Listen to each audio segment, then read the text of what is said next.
Fils et du Saint-Esprit. Amen. Ô Seigneur, envoie ton Esprit et tout sera créé, et tu renouvelleras la face de la terre. Évangile de Jésus-Christ selon Saint Jean, chapitre 13, versets 31 à 33 à 34 à 35. Au cours du dernier repas que Jésus prenait avec ses disciples, quand Judas fut sorti du cénacle, Jésus déclara: « Maintenant le Fils de l'homme est glorifié, et Dieu est glorifié en lui. Si Dieu est glorifié en lui, Dieu aussi le glorifiera, et il le glorifiera bientôt. Petits enfants, c'est pour peu de temps encore que je suis avec vous. Je vous donne un commandement nouveau, c'est de vous aimer les uns les autres. Comme je vous ai aimé, vous aussi aimez-vous les uns les autres. À ceci, tous reconnaîtront que vous êtes mes disciples, si vous avez de l'amour les uns pour les autres. » Acclamons la parole de Dieu. Louange à toi, Seigneur Jésus. Bien-aimés dans le Seigneur, aujourd'hui, 5e dimanche de Pâques, les textes liturgiques de ce dimanche nous invitent à l'amour mutuel. Il n'est pas souvent facile de prêcher sur l'amour, car l'amour du prochain est une réalité exigeante. Mais l'expérience personnelle de l'amour nous montre que si nous vivons dans l'amour des autres, cela nous permet à d'autres d'être plus vivants, c'est-à-dire de mieux rencontrer Dieu, puisque nous disons « Dieu est amour ».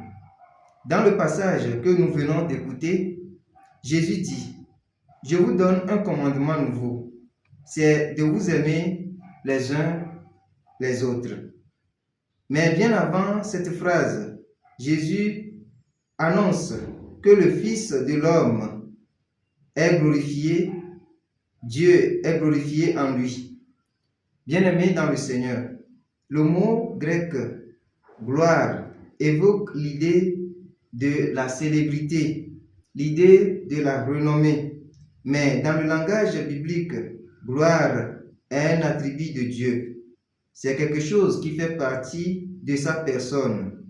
Faut-il comprendre que la gloire véritable réside dans l'amour que nous avons les uns pour les autres, puisque Jésus a reçu sa gloire par le don total de sa personne, par amour pour l'humanité, pour tout le genre humain, un amour total.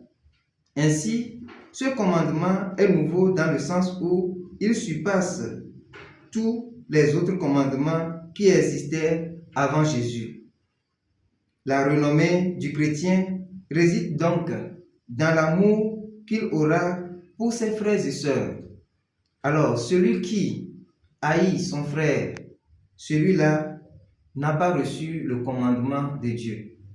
Ce qui veut dire tout simplement que si nous avons toujours le temps d'écouter ce commandement, à savoir la parole de Dieu, méditer quotidiennement, et qu'en nous il n'y a pas de l'amour pour le frère, nous sommes des menteurs, comme le dit bien la lettre de Saint Jean.